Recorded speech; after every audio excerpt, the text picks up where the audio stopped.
On va parler de Medjugorje. Vous savez où c'est de toute façon? C'est en Yougoslavie? Ex-Yougoslavie, c'est en Herzégovine. Ah oui, c'est vrai. C'est un pays qui est composé, il y a une forte majorité de musulmans, puisque Medjugorje, pas loin de la ville, il y a des minarets. Je crois que le gouvernement est musulman, je ne veux pas dire de bêtises, mais il faut replacer ça dans l'histoire et voir que la Vierge Marie, elle a préparé sa venue. Il y a eu pas mal d'éléments qui ont préparé la venue de Marie à Medjugorje. Déjà, il faut savoir que pendant 3 siècles, c'est un pays qui a été dévasté par les musulmans, par les Turcs, et ce qui fait qu'ils ont détruit toutes les églises. Il n'y a plus d'église, plus de monastère. Et les franciscains vont réussir à poser un accord avec le sultan turc, puisqu'il y a des antécédents avec Saint François et le sultan, avec les musulmans. Donc ils vont pouvoir reconstruire les églises à l'emplacement des anciens monastères, des églises et des anciens monastères. Par exemple, le premier qui a été reconstruit, c'est Cherokee-Briac. C'est la maison provinciale des franciscains. Et là, il faut en parler aussi de Cherokee-Briac, c'est-à-dire qu'à la fin de la Seconde Guerre mondiale, en 1945, les communistes sont allés faire une razzia parce que c'était une vague d'anticléricalisme. Il fallait absolument éradiquer la foi chrétienne. Et donc, ils ont investi le monastère. Il est sur une colline, le village est dessous. Il y avait une vingtaine de moines, de religieux plutôt. Et ils vont tous les sortir du bâtiment. Et un peu à l'extérieur du monastère, il y avait un bunker qui a été creusé dans le rocher où ils donnaient les cours pendant les bombardements allemands. Et donc ils vont sortir, je crois qu'ils étaient à peu près 20, et ils vont leur demander de quitter leur bure en signe de quitter la congrégation, les franciscains. Et ensuite ils vont leur demander de piétiner la croix, et ils vont commencer par le plus âgé qui était alité, il était malade, donc ils vont tous refuser de quitter l'habit franciscain, et les uns après les autres vont embrasser la croix, et ils vont les précipiter par la cheminée du bunker. Donc ils vont tous descendre dans ce bunker, je ne sais pas, ça doit faire à peu près plus de 10 mètres de haut, quoi. Et ensuite ils vont les asperger d'essence et les brûler vifs, quoi. Et jusqu'en 92, il y aura interdiction de parler de cet événement, pour les chrétiens. Les communistes ont fêté cet anniversaire, ça s'est passé à peu près en février 1945, si je ne me trompe pas, et donc ils fêtaient cet anniversaire comme victoire des communistes sur la foi chrétienne. Ils vont même essayer de soudoyer les jeunes, puisqu'il y en avait un certain nombre. C'était une école, une école et puis une formation pour les franciscains, donc ils vont leur promettre, s'ils reniaient la foi chrétienne, un travail, et puis s'ils reniaient la foi chrétienne et s'ils s'inscrivent au Parti communiste, un travail, ils ne vont jamais y arriver. Et la génération suivante, les petits frères de tous ceux qui ont été suppliciés, beaucoup, sont rentrés au monastère, sont devenus franciscains et ont repris les noms de religieux de leurs frères. Et ça joue. Les franciscains sont extrêmement présents dans cette région, puisque avant les apparitions de Medjugorje, les gens disaient, et on pensait que même le pape était franciscain, qu'ils étaient tous en marron. Mais ça, c'est important de le situer, parce que ça explique le nom de la Vierge Marie, la manière dont elle se définit comme étant la reine de la paix. Et donc, il y a une deuxième chose. Medjugorje, c'est constitué de 3 villages, c'est-à-dire, ça veut dire entre les collines, donc il y a une plaine où là il y avait qu'une église, et tout autour il y a des champs de vignes et puis de tabac. Et l'ancienne église, elle va rester jusqu'en 1972 parce qu'il y a un tremblement de terre, il va falloir la reconstruire. Et donc, Medjugorje est constitué de 3 villages qui sont contre les collines, c'est-à-dire qu'il n'y a que des cailloux, il n'y a que des buissons, donc quand il y a un bout de terre, il faut l'exploiter. Donc vous avez 3 villages, il y a Pijakovice, Sidrić et Miletina. Et les apparitions auront lieu dans le village de Pijakovice, au tout début. Donc voilà. Et donc c'est un pays qui est compliqué, puisque Medjugorje, il y a eu aussi des exactions des Turcs, il y a eu des massacres qui ont eu lieu au pied de la colline des apparitions, bien avant les apparitions, bien évidemment. Voilà. Et donc la caractéristique des habitants de Medjugorje, c'est un peuple croyant. Dieu a envoyé Marie pour cela. Marie vient, mais Dieu a prévu les habitants, les franciscains et l'Église en amont des apparitions. Donc, Dieu prend toujours son temps. Hein. Il faut savoir qu'à Medjugorje, l'électricité est arrivée en 1964, on n'y arrive que par des petits chemins. Il y a une grande pauvreté, ils n'ont rien, ça veut dire que dans toutes les familles, à part une certaine exception qu'on va voir, tous les pères de famille, et encore actuellement, enfin, ils vont travailler en Allemagne. Et il y a un fameux Chego, enfin, qui est donc un habitant du coin, qui habite au pied de la colline, donc à Bielkovitch, dans les années 30-40, et il a déjà un peu senti des choses, puisqu'il va dire à sa femme qu'il n'est pas possible, déjà qu'il n'est pas possible de les séparer, un en Allemagne et l'autre à Medjugorje, on reste unis et on va vivre pauvres, on fait confiance à Dieu. Et comme il était pauvre, on ne respectait pas ce qu'il disait, on l'accusait d'alcoolisme. Et pourtant, il va dire à ses enfants, un jour Marie viendra derrière sur la colline, et du monde entier, des gens viendront sur la colline. Ça sera difficile pour vous, le bruit et tout le reste, soyez bons avec ces gens parce que cela vous rapportera gros.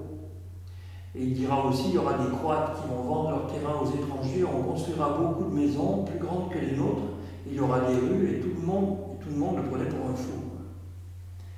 On lui disait, on t'enterrera avec tes bêtises, et il répond, non, c'est moi qui t'enterrerai, moi, le jour où je mourrai, c'est le jour où l'on détruira cette église. Et donc en 1960, il y a un tremblement de terre, l'église, il faut la reconstruire, et au moment où ils vont détruire l'ancienne église, Chego meurt. Donc ça c'est un des deuxièmes éléments. Après il y a le fameux curé de la paroisse, le père Blasic, qui est intéressé par le renouveau charismatique et qui va à un congrès à Rome en mai 1981. Il va rencontrer une sœur qui s'appelle Bridge McKenna. Elle est présente au congrès, elle a des visions lors des demandes des prêtres, lors des retraites. Et en février 1981, cette sœur, elle va aller à la rue du Bac, où Marie va lui dire « Je vais bientôt venir comme reine de la paix », et la religieuse garde cette annonce pour elle. Et lors du congrès à Rome, le père Tonislav lui demande la prière pour lui et sa paroisse, et cette religieuse va lui répondre « Je te vois dans une église où il y a 2 clochers, c'est la caractéristique de l'église de Medjugorje, tu es dans le siège principal et sous tes pieds commence à jaillir de l'eau qui s'en va grandissant et qui passe par la porte et qui s'en va sur le monde en grandissant comme un fleuve. Et du monde entier, on vient voir où est la source. L'église va être complètement renouvelée à partir de ton petit village. Tout le monde entend, cardinaux compris, on la prend pour une folle. Et personne ne connaît ce prêtre. Et elle va lui dire, ne t'inquiète pas, Marie va venir t'aider. Dans cette paroisse, l'église sera renouvelée avec l'aide de la Vierge. Alors il y en a une. Marie, elle prépare aussi sa venue au Vatican.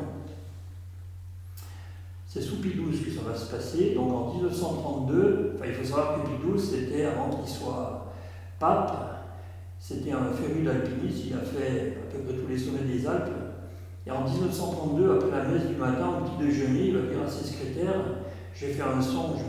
Marie est venue me visiter, j'étais en train de grimper une montagne, et tout d'un coup, j'ai entendu Achille, c'est le prénom qu'il avait. J'ai levé la tête et j'ai vu Marie au sommet de la montagne. Elle lui a dit, regarde bien ce lieu, fais-y construire une croix, car plus tard, ce lieu sera important pour l'Église. Il a beau chercher dans ses courses précédentes, il ne reconnaît pas le lieu. Il demande à Marie où ce lieu se situe. Elle lui répond peut-être en Yougoslavie. Pendant qu'il raconte son songe, quelqu'un de son entourage lui dit on a reçu une demande pour faire construire une croix, et c'est Medjugorje. À l'époque, le père Smolian était le curé, il avait dit à ses paroissiens, après 2 années de grêle consécutive qui massacraient les récoltes, c'est-à-dire le tabac et les raisins, si on a une bonne année, on construira une croix. Et avec la demande que le prêtre envoie au Vatican, il y a une photo du mont Krzevac, avant appelé Šipak, ça veut dire mont des Grenades. Et quand le pape voit cette photo, il reconnaît la colline, il éprouve et c'est une grande joie pour le village, parce qu'il va les autoriser à construire cette croix qui correspond au 1933e anniversaire de la mort et de la résurrection du Christ.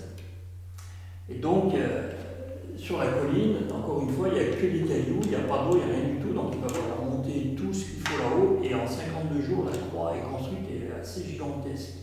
Et donc le pape donnera un fragment de la vraie croix qui est placé. Et cette croix, elle a une place importante parce que au moment des apparitions, quand Marie arrive, elle arrive à cette croix pour ensuite aller voir les voyants.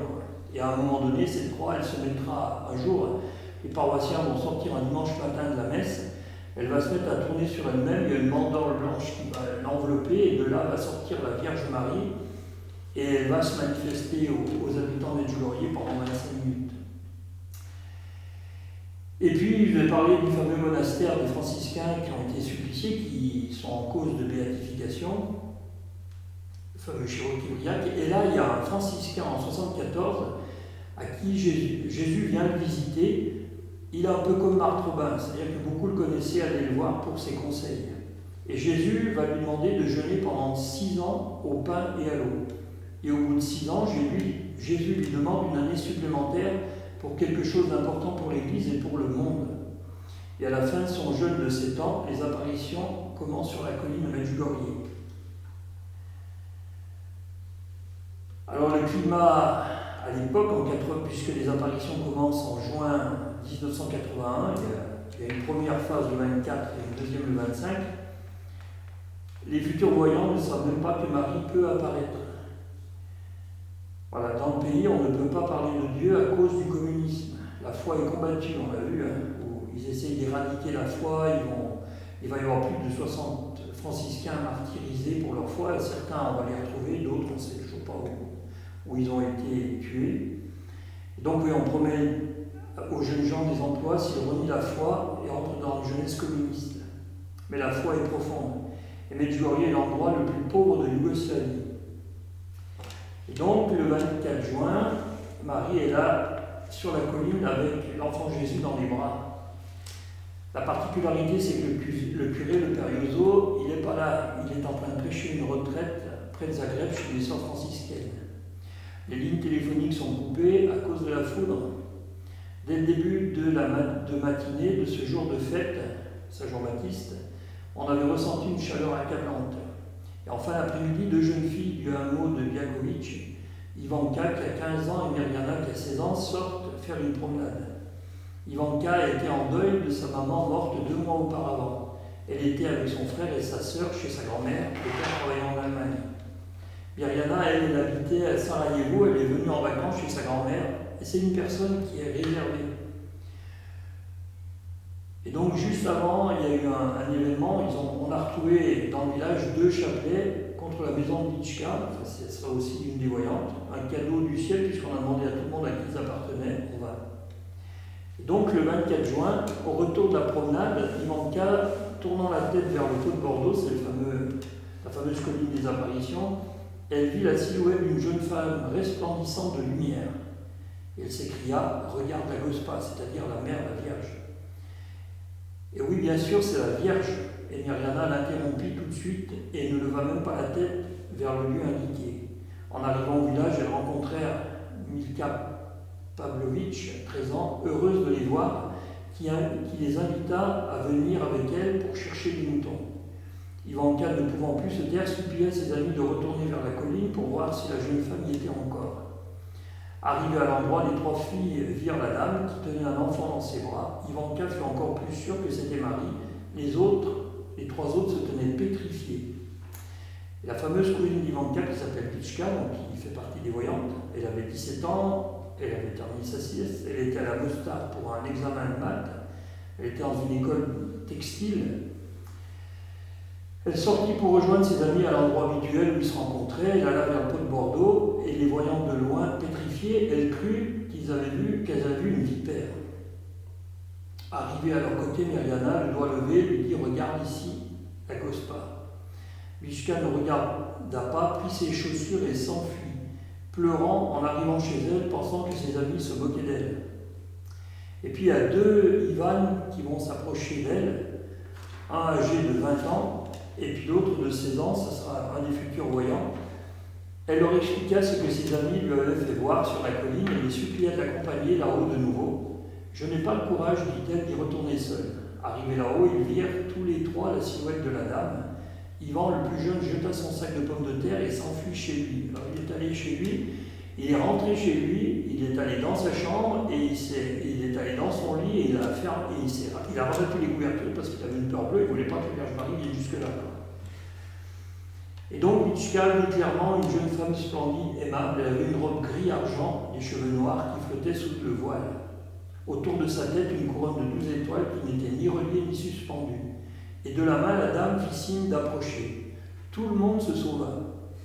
Mirjana raconta ce qu'il avait vu sur la colline. Sa tante téléphona à la maman à Sarajevo qui lui posa cette question. Mirjana, te semble-t-elle normale? Réponse positive. Alors elle a dit la vérité, elle ne plaisanterait jamais avec des choses de Dieu. Et la majorité des membres de la famille de Vitchka et Ivanka, après les premiers instants de stupeur et de désarroi, cherchèrent à calmer et à raisonner les enfants en leur disant « Taisez-vous, ne dites pas des choses comme ça, on respecte la Gospa, allez vous confesser. » Et donc le lendemain, vers 18h30, Ivanka, qui précédait le groupe, monta au pot de Bordeaux. Les 5 la virent, ainsi qu'une adulte qui s'exclama « Courez, voyez, elle vous appelle !»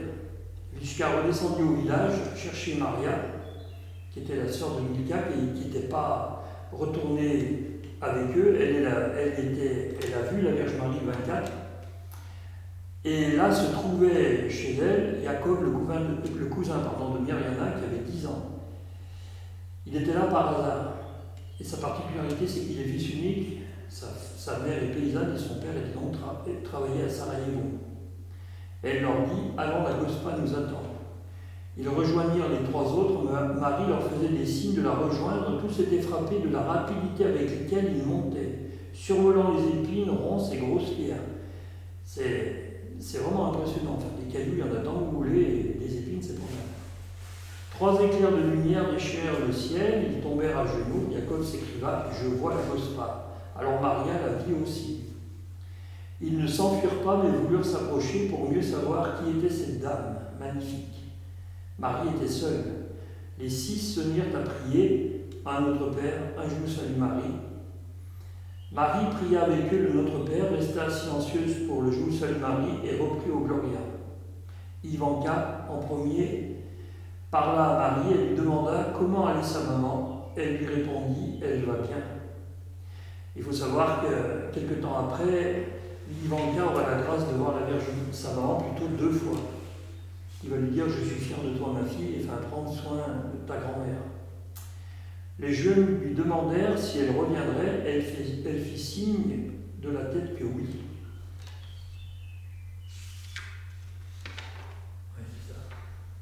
Et donc le frère d'Ivanka voulut savoir s'ils étaient devenus fous, parce qu'il les voyait remuer les lèvres, mais pas de son. Les visages des voyants étaient rayonnants de joie. Les 6 regardèrent autour d'eux et se rendirent compte que Yaakov plutôt était à genoux sur les épines et que Maria était à genoux sur un nid de guêpe, sans égratignure et piqûre. Et Yaakov soupira, comme elle était belle. Je n'ai jamais vu une dame aussi belle. Maintenant que j'ai vu la Gospa, je veux mourir. Alors que les jeunes descendaient de la colline, la Vierge apparut à nouveau et les salua. Adieu mes anges. Ivanka se jeta dans les bras de sa grand-mère, triste de ne pouvoir partager ce moment avec sa maman. Vitchka, elle, était préoccupée par la façon de se comporter pendant la rencontre prochaine avec la Gospa. Et sa grand-mère lui conseilla de prier comme on avait l'habitude de faire chez eux. Et à Medjugorje, ils ont l'habitude de dire un credo, 7 Notre Père, Je vous salue Marie et gloire au Père en l'honneur des 7 joies de la Vierge Marie. Et en outre, avec d'autres femmes, ces femmes et la grand-mère lui conseillèrent d'emporter de l'eau bénite et d'asperger la dame. Jusqu'à présent, Vitchka ignorait que le diable puisse apparaître. Ivan devint encore plus taciturne, c'est-à-dire le plus jeune, celui qui s'était sauvé, il ne comprenait pas pourquoi il a eu la grâce de voir Marie. Et un jour à Medjugorje, on l'a rencontré et il nous a dit « J'ai osé poser la question à la Vierge Marie, « Mère, pourquoi m'as-tu choisi moi ?» Et sa réponse, elle était claire, il nous a dit, voilà, Marie a souri et il a dit, je ne choisis pas toujours les meilleurs. Donc il a pas bien commencé.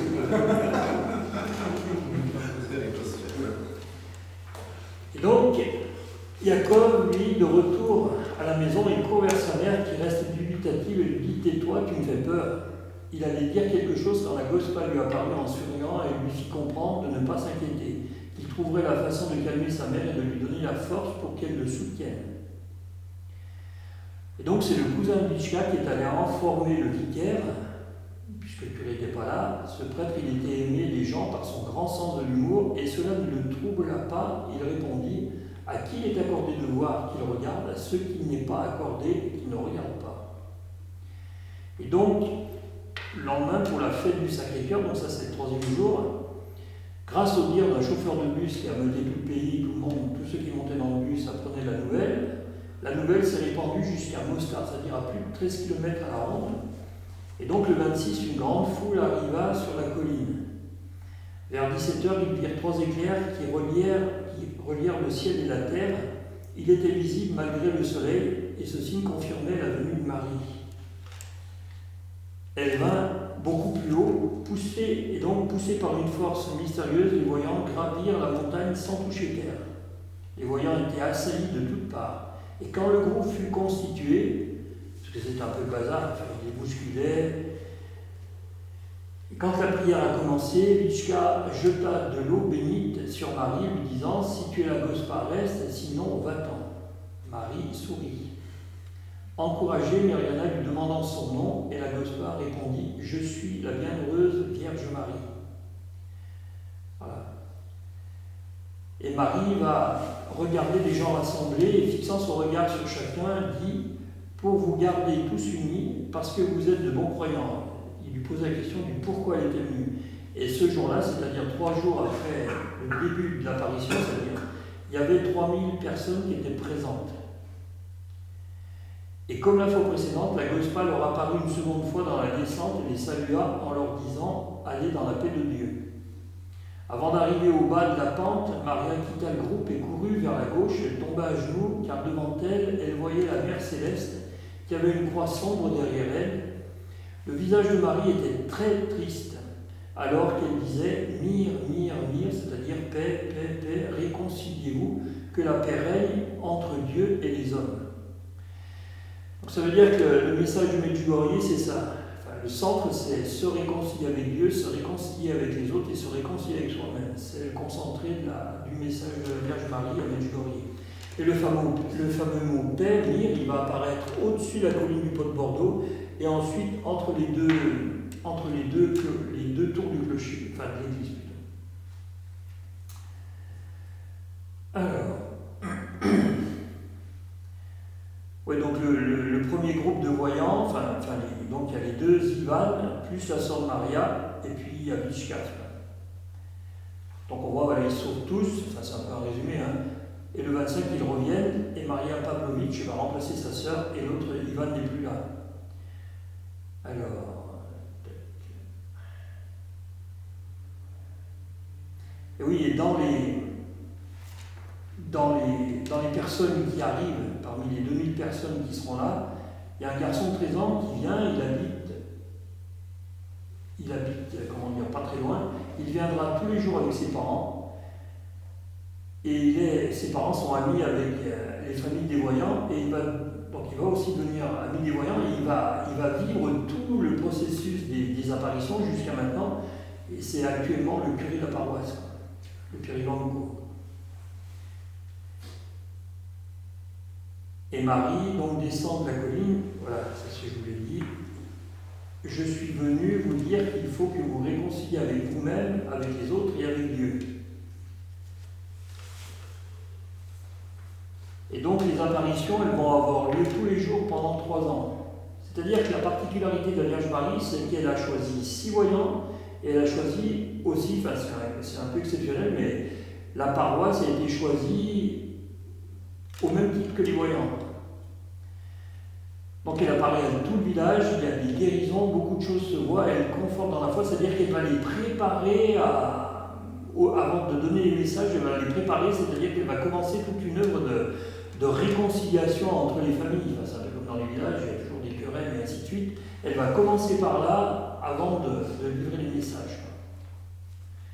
Et donc, Ivan dira que voir Marie, c'est pas facile. Un jour, il nous disait que lui, ce qu'il espérait, c'est que tout le monde puisse voir la Vierge Marie, comme ça, il aurait moins de... La charge serait plus facile pour lui. Et donc il dit que quand elle vient, ils sont éblouis par 23 éclairs. Elle vient dans un tunnel de lumière accompagnée par 2 anges. Et donc quand la Vierge Marie apparaît, Ivan il va regarder derrière et il voit des personnes qui se promènent au paradis et il est très attiré par cela. Et souvent la Vierge Marie va les recentrer en disant « c'est moi qui veux écouter ». Et donc pendant 3 ans, Marie réconforte les personnes dans leur foi, il prie le chapelet, et en mars 1984, les messages auront lieu tous les jeudis. Et elle va leur faire une catéchèse fondamentale, une redécouverte d'une foi profonde, d'une relation avec Dieu. Marie touche l'Église. Et donc en 1991, c'est un lieu marial qui est reconnu un lieu très simple. La paroisse vit sa foi, c'est-à-dire c'est quelque chose de tout simple quand on va à Medjugorje. Et ce qui est important, c'est que la Vierge Marie a demandé à ce qu'il n'y ait pas d'hôtel, enfin ils ne sont pas tout à fait arrivés, mais c'est les habitants de Medjugorje à qui elle a demandé d'accueillir les pèlerins. C'est-à-dire que pendant la période communiste où les pèlerins étaient pourchassés, enfin les étrangers, donc les gens arrivaient en catimini, on mettait des branchages sur les voitures et les gens allaient loger chez l'habitant et beaucoup ont donné le témoignage de dire voilà, ils leur laissaient leur lit et les gens eux dormaient sur la terre battue. Et on voit encore aujourd'hui à Medjugorje, ils construisent petit à petit, étape par étape, et quand ils ont de l'argent, ils construisent l'étage supérieur et ils commencent par habiter en garage. Donc voilà.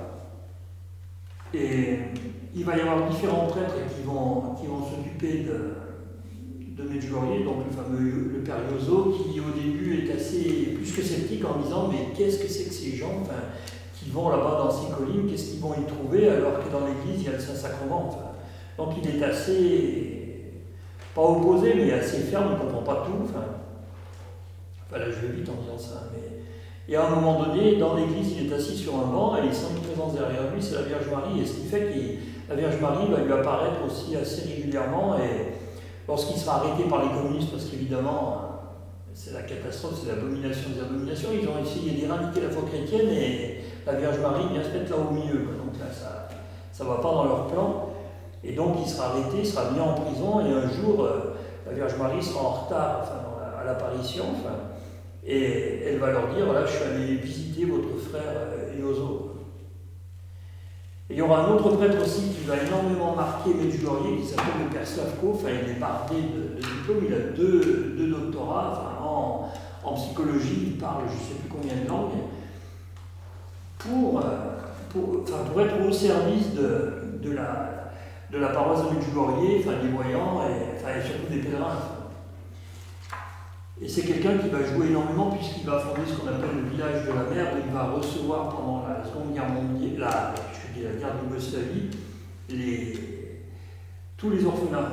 Donc il va construire ce qu'on appelle le village de la mer, où il va recevoir donc tous ces enfants-là. Il va aussi fonder un lieu où il va recevoir les femmes qui voulaient avorter. Il va recevoir aussi tous ceux qui sont addicts de telle ou telle dépendance. Et c'est un prêtre qui va vivre pleinement les messages de Medjugorje, vraiment quelqu'un de... Et tous les jours, il va monter à cette fameuse colline du Kreževac, qui est en face du Bois de Bordeaux, où les pèlerins font le chemin de croix. Et pareil, c'est des cailloux, c'est assez... Maintenant, ça devient presque un boulevard, mais au début, c'était pas mal. Et donc, le 24 novembre 2000, je dis des bêtises, il va monter comme d'habitude. Alors, il ramasse les papiers, il fait le chemin de croix, parce que des fois les gens laissent des choses. Et quand il va arriver à la station Jésus meurt en croix, il meurt là, au pied de cette station, en sachant qu'en 2000, ses supérieurs avaient idée de le changer de paroisse et il avait téléphoné à un de ses collègues, je ne sais plus si c'est au Canada, franciscain, en lui disant « Je préfère mourir à Medjugorje que de partir ». Donc il meurt là-haut et le 25 novembre, la Vierge Marie va apparaître à Maria et elle va lui dire « Votre frère Slavko est au ciel ». Et quelques années après, un pèlerin espagnol fait le chemin de croix, monte au Kreževac, et une fois qu'on a fini cette montée, on peut redescendre sur l'autre versant qui est un peu moins abrupt, un peu plus facile à descendre. Et là, il va tomber sur un franciscain qui parle parfaitement l'espagnol, quoi. Et là, cette personne va être complètement saisie, transformée. Le franciscain lui dit, ben, quand vous arriverez en bas, dans l'après-midi, puisque le programme de l'après-midi commence à 17h avec le chapelet, il y a les confessionnaux s'ouvrent à ce moment-là. Enfin, on peut confesser avant, mais... Et il lui dit, vous irez à tel confessionnal, à tel numéro, vous tomberez, vous rencontrerez un prêtre argentin qui vous confessera. Tout se passe comme le franciscain lui a expliqué, et il va en parler à son responsable de groupe en disant, mais quel est donc ce franciscain, quel est son nom? Il essaie de le décrire, et l'autre ne voit pas trop.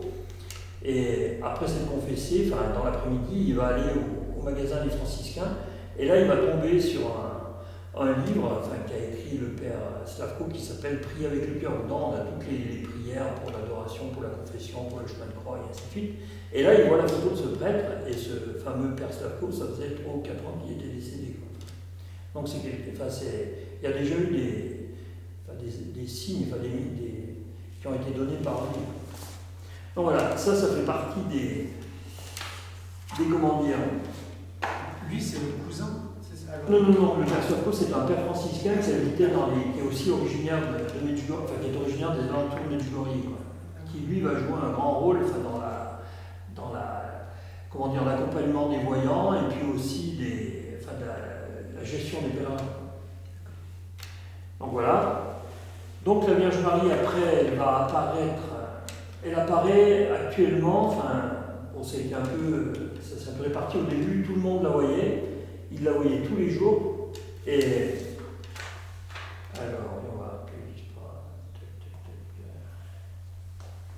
voilà, c'est-à-dire qu'ils vont tous avoir des apparitions quotidiennes jusqu'au moment où la Vierge Marie va donner à certains, c'est-à-dire à Mirjana, Ivanka et Jacob, les 10 secrets.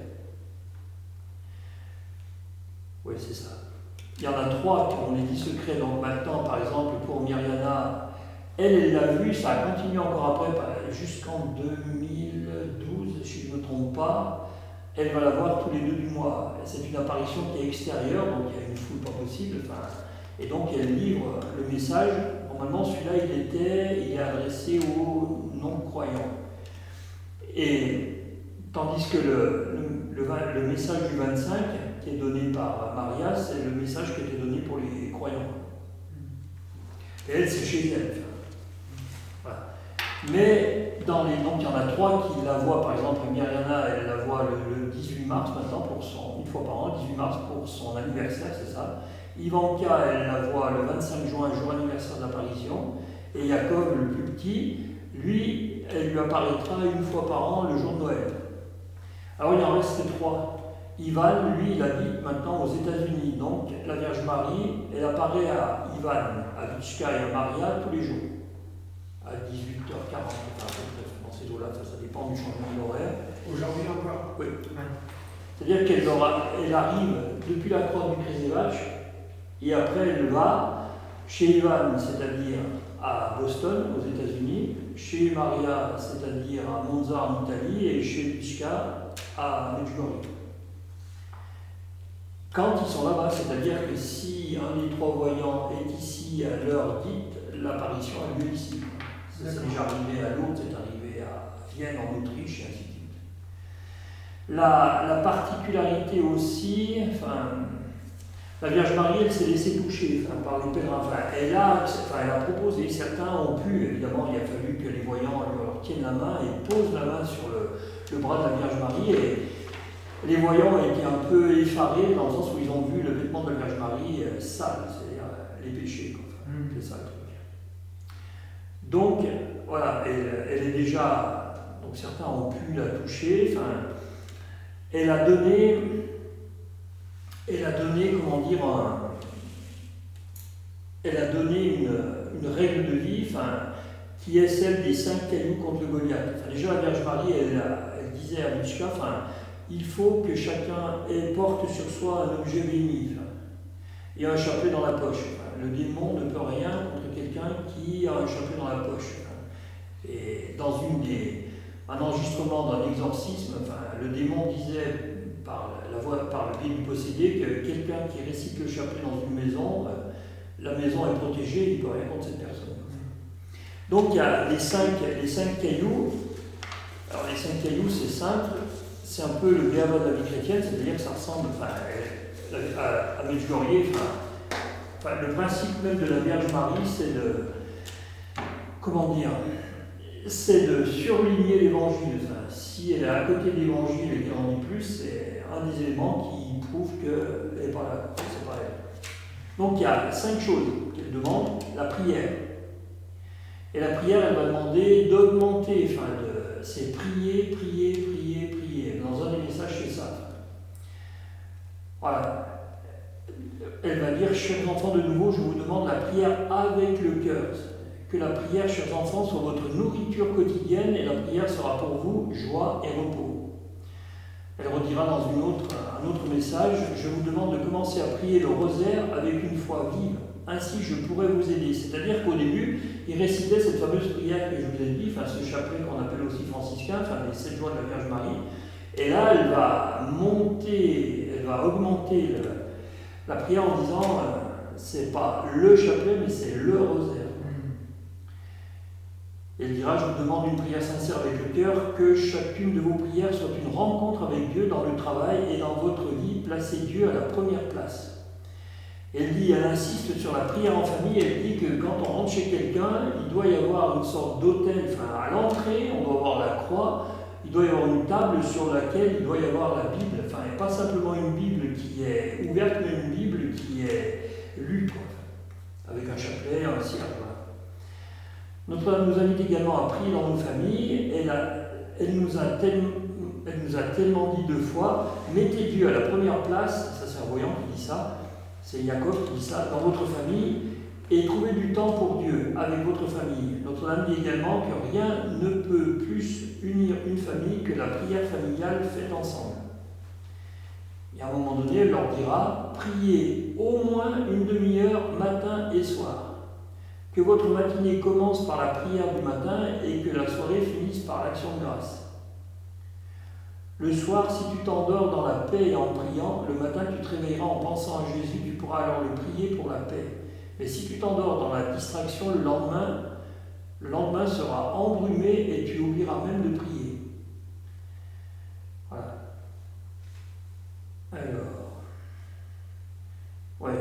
elle dit même, elle dit que la prière, ça doit être quelque chose de constant et dans les secrets, il y a certains secrets qui ont été réduits grâce à la prière.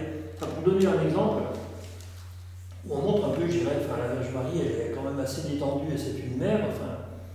Un jour, elle va demander à Jacob de dire une dizaine de chapelets. Bon, il n'était pas bien haut, et donc elle lui dit ça le soir, et le lendemain, en fin d'après-midi, il est en train de jouer au foot, et il est passionné par ce club, il joue bien, et tout part un coup, ça fait tilt, et il se souvient qu'il a une dizaine de chapelets à dire, et que l'apparition va bientôt arriver. Donc là, il sort en courant du terrain de foot, il se met à genoux, et là, il dit la dizaine de chapelets à fond les manettes, parce que ça pressait. Et en se demandant bien comment ça allait se passer. Et là, la Vierge Marie apparaît en souriant, elle va lui dire je te remercie, ta prière a servi à exaucer telle ou telle chose. Voilà. Et là, la Vierge Marie dit chers enfants, aujourd'hui encore, je vous invite à remplir votre journée de prière courte et ardente. Je veux vous dire de prier avant chaque travail et de le terminer en prière. Si vous faites ainsi, Dieu vous bénira, vous et votre travail. Voilà, la prière c'est quelque chose qui est constante. Alors ensuite, il y a une deuxième chose, c'est le jeûne. Dans un des messages, celui du 14 août 1994, elle dit « Je voudrais qu'en ces jours, le monde prie à mes côtés le plus possible, que les gens jeûnent sévèrement, mercredi et vendredi. Priez et jeûnez, je désire que dans vos cœurs fleurissent la prière et le jeûne. » Et donc Jacob dit, Notre-Dame a dit, avec la prière et le jeûne, vous pouvez tout réaliser, donc nous pouvons le faire. Mais nous devrions commencer. Une chose est importante au sujet du jeûne, et c'est ce que Notre-Dame nous dit, jeûner en silence et jeûner avec amour. Je crois qu'une fois que nous aurons appris à jeûner en silence et avec amour, nous serons également capables de rendre grâce à Dieu à travers le jeûne. C'est toute l'idée d'apprécier, enfin de ne pas rester dans des, de revenir au sens même des choses. Donc, on a vu, il y a la prière, il y a le jeûne, la lecture de la Bible. La Vierge Marie, elle dit en octobre 84, « Chers enfants, aujourd'hui, je vous demande de lire la Bible chaque jour dans vos maisons et de la placer en évidence dans un endroit pour toujours vous inciter à la lire et à prier. » Voilà, la parole de Dieu, et même un théologien italien qui dit à juste titre que lorsqu'on lit la parole de Dieu, c'est pas simplement une lecture, mais c'est une rencontre concrète et directe avec Dieu. Ensuite, elle insiste sur la messe. Et par rapport à la messe, mettons, quand la Vierge Marie insiste, a dit aux voyants, si, mettons, l'apparition a lieu à 18h40 et que le prêtre a décidé que la messe était à 18h40, vous ne venez pas me voir, vous allez à la messe, c'est ce qui est le plus important. La Vierge Marie dira, la messe est la plus grande prière de Dieu, vous ne pourrez jamais en comprendre la grandeur. Enfin, c'est ce que dit le curé d'Ars, si on la comprenait, on en mourrait d'amour. Elle dit le 3 avril 86, « Chers enfants, je vous demande de vivre la Sainte Messe. Jésus vous donne ses grâces pendant la messe, que chaque venue à la messe soit une joie. Chers enfants, Dieu veut faire de vous des saints, c'est pourquoi il vous appelle par moi à l'abandon complet, que la Sainte Messe soit vie pour vous. Comprenez bien que l'Église est le palais de Dieu, c'est le lieu où je vous rassemble et où je veux vous montrer le chemin vers Dieu. » Et la Vierge Marie dira aussi, dans un des messages, que lorsqu'il y a l'adoration eucharistique, elle est présente avec nous. Le dernier, c'est la confession.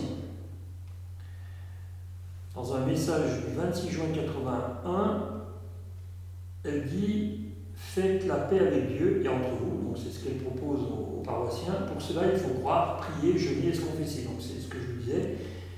Et elle dira « Il faut inviter les gens à se confesser chaque mois, surtout le premier samedi. La confession mensuelle sera un remède pour l'Église d'Occident. » Et elle dira, et ça, parfois c'est un peu compliqué, mais « Ne vous confessez pas par habitude pour rester les mêmes après cela. Non, ce n'est pas bien. La confession doit donner une impulsion à votre foi.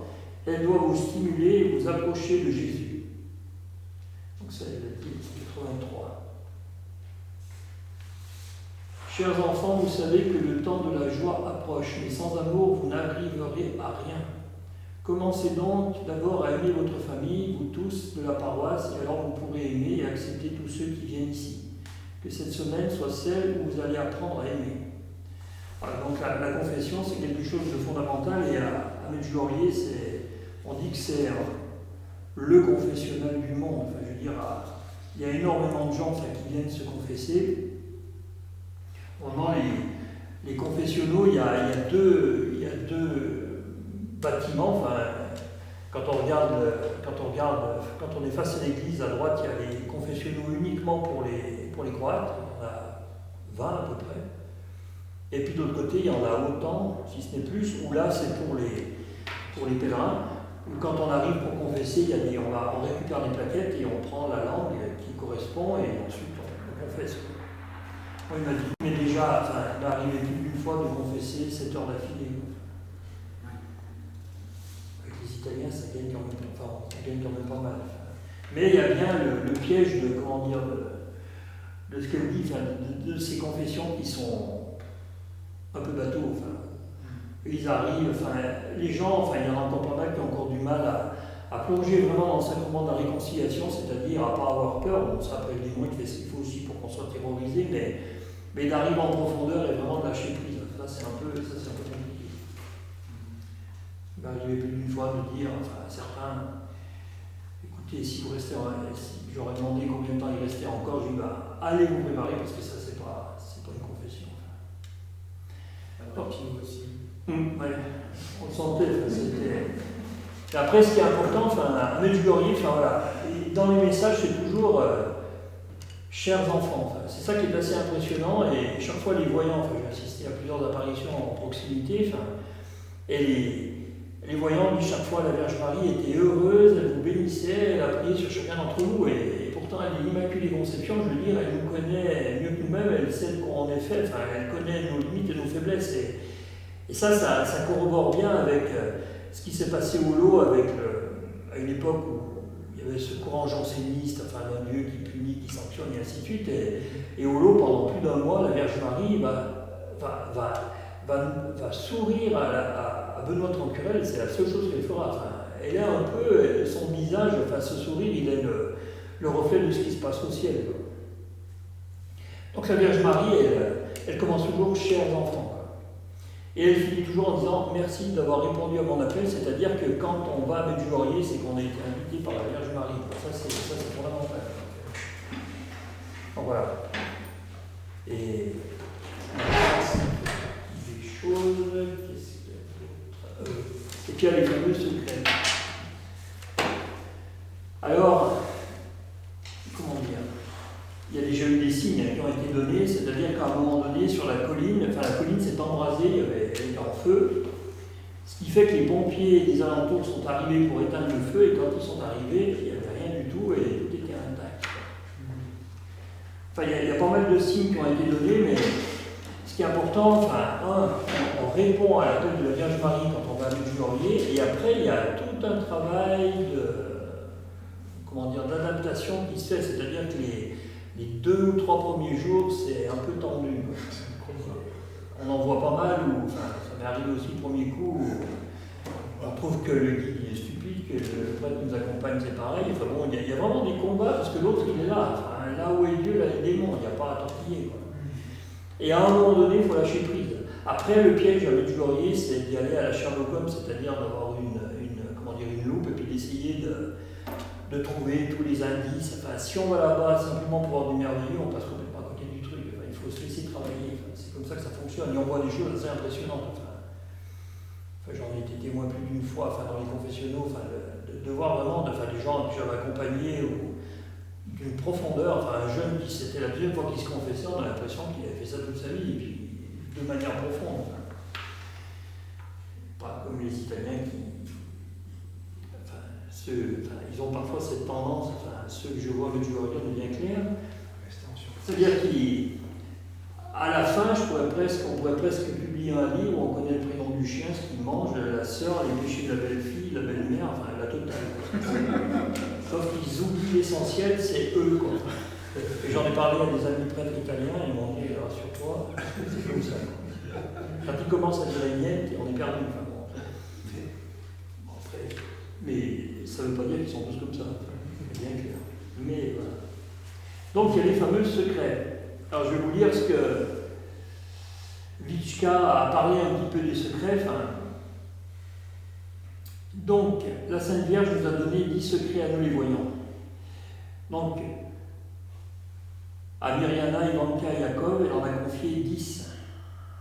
Tandis qu'à Maria et Ivan, donc c'est elle qui parle, et moi, nous en avons 9. Mais ils sont tous pareils, plus ou moins pareils. Le premier secret concerne notre église de Medjugorje. Il a à voir aussi avec le signe, l'humanité en général et chaque personne. Donc les secrets parlent de l'église en général et il y en a quelques-uns qui nous concernent. À la différence de tous les autres, le troisième secret sera un signe permanent qui sera visible sur la colline de Medjugorje, c'est-à-dire du Pot de Bordeaux, où la Sainte Vierge est apparue pour la première fois. Il apportera à beaucoup la grâce de la conversion. Il ne se manifestera pas dans le ciel, mais sur la terre. Il apparaîtra tout à coup, et quiconque sera présent pourra le voir. Il restera pour toujours, et personne ne pourra le détruire. Il est spécial, et servira pour montrer au peuple que la Sainte Vierge a été et est présente ici au milieu de nous. Ce sera un signe d'espérance et de joie, une belle chose. La Reine de la Paix le laissera d'une manière particulière pour ceux qui vivent encore loin du Seigneur. Il faut savoir que la Vierge Marie, elle ne parle pas à Medjugorje de gens athées, mais elle parle de gens qui ne connaissent encore pas l'amour de Dieu. Et elle dit que les gens athées, il faut les amener et les envoyer dans les vies et qu'elle s'en charge, comme une mère. Puisqu'un jour, il y avait je ne sais pas comment il a réussi à arriver là-bas, enfin, il était. Sa femme a eu la grâce de pouvoir emmener son mari qui était plus que récalcitrant à ce truc-là. Et donc il va faire tout le pèlerinage et à un moment donné, il va faire la fameuse montée du Krézévatch, plutôt le chemin de croix. Mais vraiment, enfin. Et il assiste à la première station, et ça le saoule. Donc il va faire le chemin de croix à vitesse grand V, c'est-à-dire qu'il va enchaîner, enfin il va simplement voir les cadres en bronze, qui sont beaux, et il va monter vite fait bien fait, et quand il va arriver au pied de la croix du Krézévatch, il y en a une qui l'attend, la Vierge Marie. Et ce qui fait que sa femme va le retrouver à midi, parce qu'on fait ça le matin, après il y a la messe, et ensuite elle va le retrouver à la pension de famille dans la chambre en pleurs, et là il est complètement transformé. Voilà, pour vous donner un peu une idée du truc. Alors, on va continuer sur les secrets. Nous lui avons demandé tant de fois ainsi, mais au début, elle ne nous répondait pas, elle parlait d'autre chose. Cependant, quand elle a vu notre insistance, elle a promis qu'elle en laisserait un permanent aux yeux de tous. Donc, le fameux troisième secret. Nous, les voyants, nous savons déjà ce que c'est. Il se produira à Medjugorje, mais il faudra venir ici pour le voir. Enfin, je peux dire que j'ai un secret qui concerne la personne, donc il est personnel. Je ne peux pas révéler beaucoup de choses, parce qu'autrement, qu'est-ce que ce serait comme secret? Et Vitchka, c'est quelqu'un qui est très, très affable, très sympathique, souriant. Souvent, enfin plus d'une fois, on a eu la chance, j'ai eu la chance plutôt de la rencontrer et d'écouter son témoignage. C'est vraiment quelqu'un de joyeux. Alors, je peux seulement dire que le 7e secret, comme m'a dit la Sainte Vierge, a été diminué de moitié grâce à nos prières. La Vierge, cependant, nous a demandé de prier encore plus et de jeûner de manière à pouvoir annuler aussi les autres. Quelqu'un pourrait me dire, si Marie a atténué de moitié un secret, cela signifie qu'il n'était pas positif. Certains sont très graves. Il s'agit d'avertissements pour les péchés du monde. Je suis désolé, je ne peux pas en dire plus, autrement, encore une fois, ça ne serait plus un secret. Souvent, les gens me demandent quand commencera la révélation des secrets. Alors, les 10 secrets, voilà. Ce qui va se passer, alors, qu'est-ce que j'ai marqué?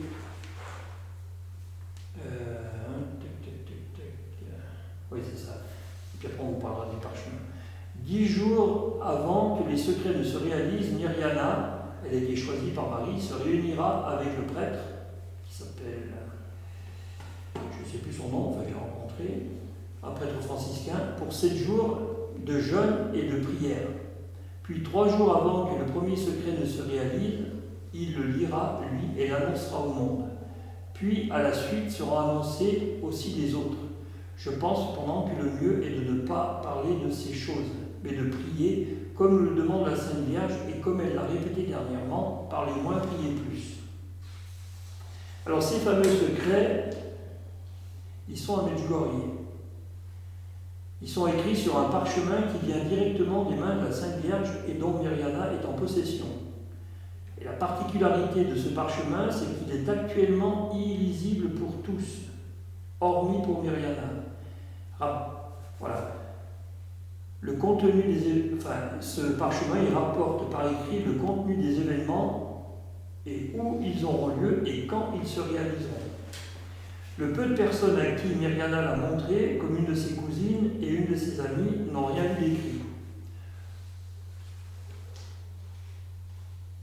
Alors, la même Myriana, comme l'a raconté au père Laurentin, un grand spécialiste qui a étudié le phénomène de Medjugorje et que j'estime beaucoup, a donc dit: la Gospa m'a remis un simple feuillet spécial sur lequel sont écrits les 10 secrets. Il est fait d'une matière qui ne peut se décrire, cela ressemble à du papier, mais ce n'est pas du papier. Cela ressemble à de l'étoffe, mais ce n'est pas de l'étoffe, c'est visible. On peut le toucher, mais on ne voit pas l'écriture. Voilà. Au moment opportun, je remettrai le feuillet au prêtre choisi, il recevra la grâce pour lire seulement le premier secret, les autres seront pour plus tard. Elle l'a montré à un cousin qui est ingénieur en Suisse. Il l'a examiné mais n'a pas réussi à identifier la matière dont il était fait. Mais une de mes cousines, qui l'avait trouvé chez moi, a cru lire quelque chose, mais ce n'est pas ce qui était écrit. Elle n'a rien pu voir non plus. Donc c'est pas la peine de l'essayer de faire un casse.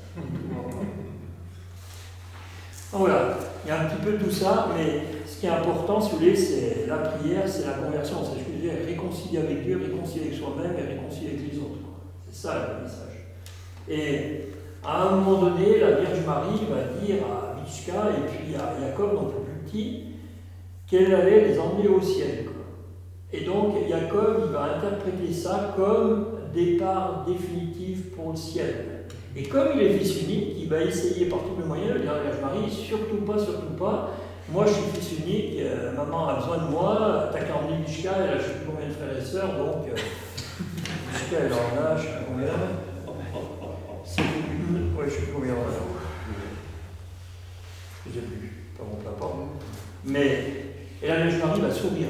Et Mishka va dire, moi ce qui me posait, la question que je me posais, à la limite comme tout passager qui monte dans un bus, dans un avion et ainsi de suite, ou dans une voiture, c'est quand on prend le GPS pour savoir combien de temps il faut pour venir à Vif, c'est le temps. Et elle dira, ça a duré le temps d'un clin d'œil, un peu comme on entend dans la Bible, enfin, il y a ce passage-là. Et donc, ils vont se retrouver tous les deux avec la Vierge Marie au ciel, où là, elle dit, enfin, j'ai entendu 3 fois le récit qu'elle faisait, en direct, et elle disait, voilà, au ciel, il y a une lumière qui est beaucoup plus lumineuse que le soleil. C'est ce qu'on voit aussi dans l'Écriture, la lumière, c'est Dieu, quoi. Et ils vont voir des gens heureux avec des anges qui volaient. Donc ça, c'est la première phase, c'est-à-dire c'est le ciel. Ensuite, elle va les emmener au purgatoire. Et là, elle dit qu'au purgatoire, ils ne voyaient rien. Il y avait une espèce de brouillard couleur cendre. Et elle entendait des gens qui s'entrechoquaient. Puisque quand on est au purgatoire, on ne peut compter que sur la prière des autres. On est déjà, c'est déjà pas mal, mais il en manque encore un peu, puisque la grande souffrance du purgatoire, c'est d'être coupé de la vision de Dieu et de son amour, enfin, de ne plus le voir. Donc voilà. Et ensuite, elle les a emmenés en enfer. Et en enfer, ils ont vu arriver une personne qui est effectivement passée dans un feu. Oui, c'est ce qu'on dit. Il y a un lien entre Fatima et puis Medjugorje, préservez-nous du feu d'enfer. Et là, elle dit, voilà, cette personne, elle est passée dans ce feu, elle a été défigurée, c'est-à-dire qu'elle ressemblait ni plus à un homme, ni à une bête. C'est-à-dire qu'elle n'est plus du tout à l'image de celui qui l'a créé. Puisque les animaux ont été aussi faits par Dieu. Il y a une signature. La signature de l'artiste, c'est Dieu. Quoi. Et la Vierge Marie insiste bien en disant, enfin, ne vont en enfer que ceux qui veulent y aller. Voilà. Donc voilà en gros les choses. Après, quand on voit les voyants, c'est des gens qui sont hyper simples. Moi, j'ai discuté avec Maria l'année dernière, non, cet automne. On est allé chez elle, enfin bon, elle est mariée avec quelqu'un qui... Enfin, il y a toujours un peu le piège, vous voyez, son mari est un peu, il est hôtelier, donc il a fait une espèce de centre d'accueil où, un peu, quand on y va, ça fait un peu bizarre. Mais elle est d'une simplicité complète. C'est une des particularités de chacun des voyants. Bon, Ivan, j'ai gravi avec lui, avec notre groupe, il a gravi avec nous le pot de Bordeaux, et après il nous avait fait un topo, c'est là où il nous a dit la question qu'il avait posée à la Vierge Marie. Donc pour chacun, la Vierge Marie leur a donné une mission, c'est-à-dire ils sont chargés de prier pour une intention bien particulière. Donc Myriana, elle est née en 65 à Sarajevo. Donc la particularité des voyants medjugorjés, c'est qu'il n'y en a aucun qui a fini au séminaire ou dans une maison religieuse. Ils sont tous, sans exception, mariés. Donc Myriana, elle est mariée, elle a 2 enfants, et elle vit à Medjugorje, et l'intention de prière que la Vierge lui a confiée, c'est les incroyants et ceux qui n'ont pas connu l'amour de Dieu. Ça, c'est la définition. Myriana, c'est ça. Ivanka, elle est née en 66, et à Biakovice, donc c'est-à-dire à Medjugorje. Donc on a vu qu'elle est la première à avoir vu l'apparition, qu'elle a perdu sa maman peu de temps avant qu'elle vienne à Medjugorje. Donc elle est mariée, elle a 3 enfants, voilà. Et elle vit à Medjugorje. Et l'intention que la Vierge Marie lui a confiée, ce sont les familles. Jacob, donc le plus petit, qui est né en 71, donc lui il est marié, 3 enfants, il vit à Medjugorje, l'intention de prière c'est les malades. Donc ces 3-là, ils ont reçu les 10 secrets. Et les autres qui voient la Vierge Marie régulièrement, donc Ivan, le plus peureux, celui qui qui s'est sauvé, qui a couru chez ses parents, qui s'est enfilé dans le lit, qui a recouvert les couvertures en disant oui, il n'est pas jusque avec moi dans le lit. Enfin, je pousse, terrorisé. Donc il est né en 65, il continue à avoir les apparitions quotidiennes, donc il est marié, il a 3 enfants, il vit aux USA, à Boston. Et donc lui, les intentions de prière que la Vierge Marie lui a confiées, c'est les jeunes et les prêtres. C'est-à-dire qu'une année, il y a 2 ans, on avait eu le message, c'était un jeudi évidemment, on a été invité, enfin, tous les prêtres qui étaient à Medjugorje, à le rejoindre chez lui parce qu'il a aussi une maison d'accueil et on est allé dans la chapelle de cette maison et à la fin, on a aussi assisté à l'apparition. Maria Pavlovich, donc elle est née en 65. Et donc elle est née à Biakovice et elle est de la paroisse de Medjugorje. Donc elle est mariée, elle a 4 enfants et elle vit donc à Monza en Italie. Et elle, la mission, enfin l'intention que la Vierge Marie lui a confiée, c'est les âmes du purgatoire. Donc voilà. Mais il faut savoir qu'ils ont été plus que malmenés, par les. Comment dire, il y a eu des études qui ont été faites, et ainsi de suite, et on voit encore aujourd'hui dans les médias.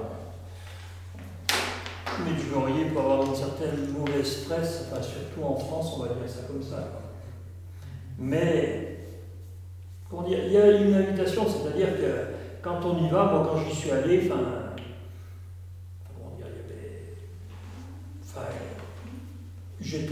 j'étais dauphinois, on va dire. Ça veut dire suspicieux, ça faisait 4-5 ans que le masquetaire à la paroisse me tenait pour y aller, et tout par un coup j'ai dit oui. On a eu pour y aller, c'était exceptionnel, on a pris un avion qui ressemblait à une bombe à aérosol avec 2 hélices. Quand on a monté là-dedans, ça faisait plus de bruit que dans un tracteur. Un orage pour arriver à comment ça s'appelle, à Split, c'est ça.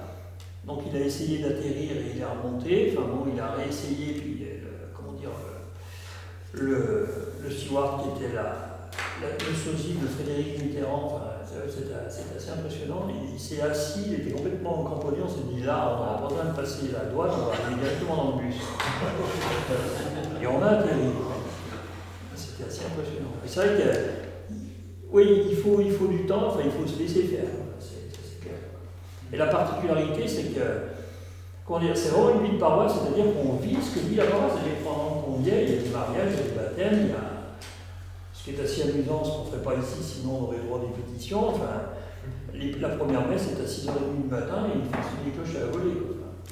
Et le dimanche, les groupes de pèlerins étrangers n'approchent pas, c'est-à-dire qu'il y a des bâtiments à côté où on dit la messe là parce qu'elle est réservée pour les gens du pays et il y a des messes à peu près toutes les heures, dont une où il n'y a que les jeunes.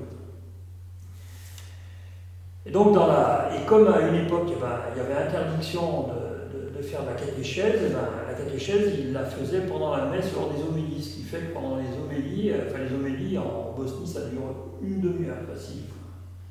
Et il y a énormément de jeunes du village qui sont rentrés au séminaire et qui sont franciscains. Il y a énormément de vocations. Et la vie paroissiale, elle est simple.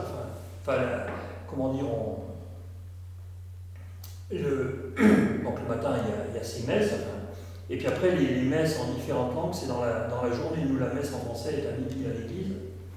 Et puis après, le programme de la paroisse, il commence à 17h45 avec le rosaire, donc il y a les mystères douloureux, les mystères joyeux, et puis, c'est qu'il manque, j'ai oublié, il y en a 3, et puis après, lumineux, oui. Ils finissent par les glorieux après la messe. Mais donc il y a donc 17h, première partie du chapelet.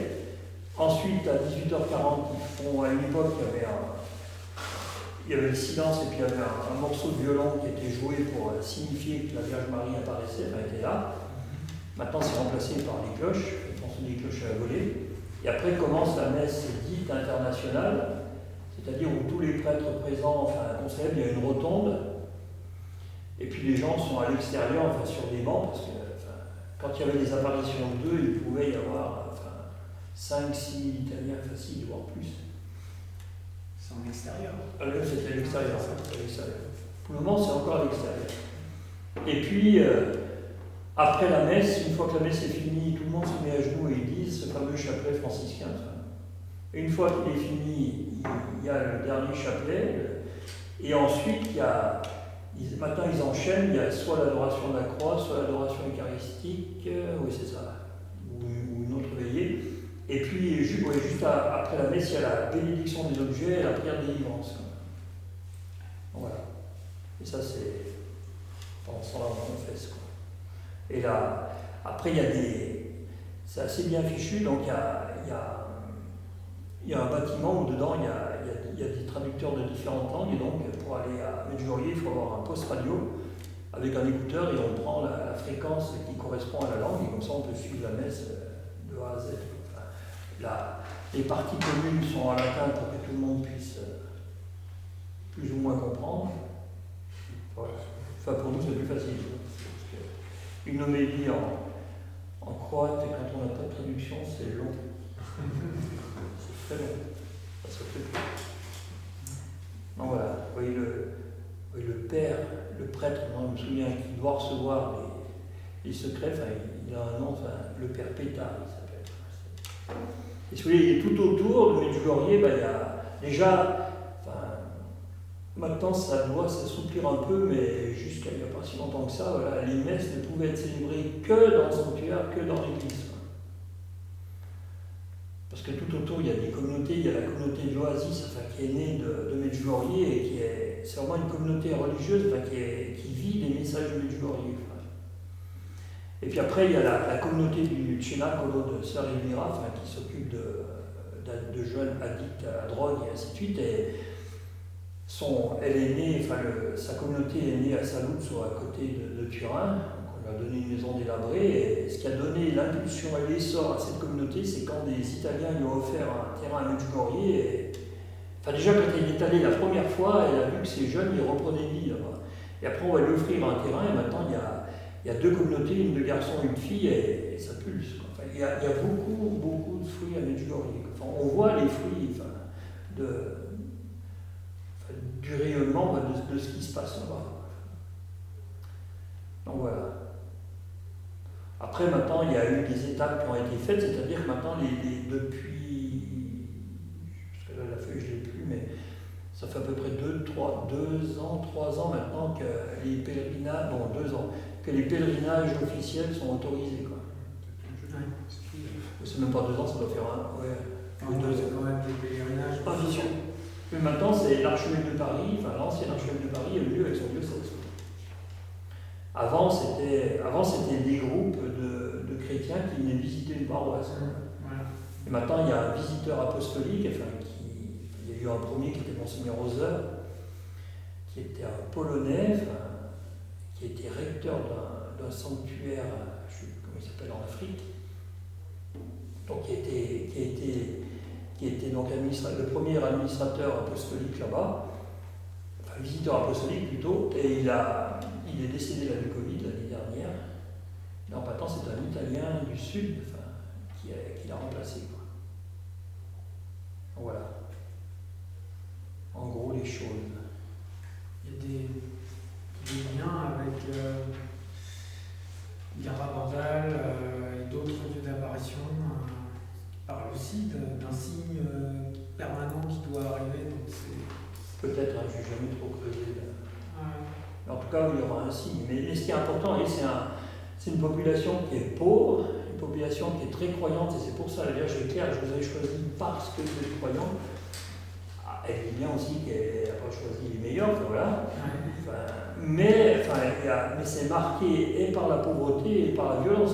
Cette domination turque, ces massacres qu'il y a eu des franciscains, les massacres qui ont été faits par les Turcs au pied de la colline des apparitions, et il y en a eu aussi à côté de l'autre côté de la colline où il y a une fosse où il y a eu des exécutions pendant la guerre de Yougoslavie. Ah oui, d'accord.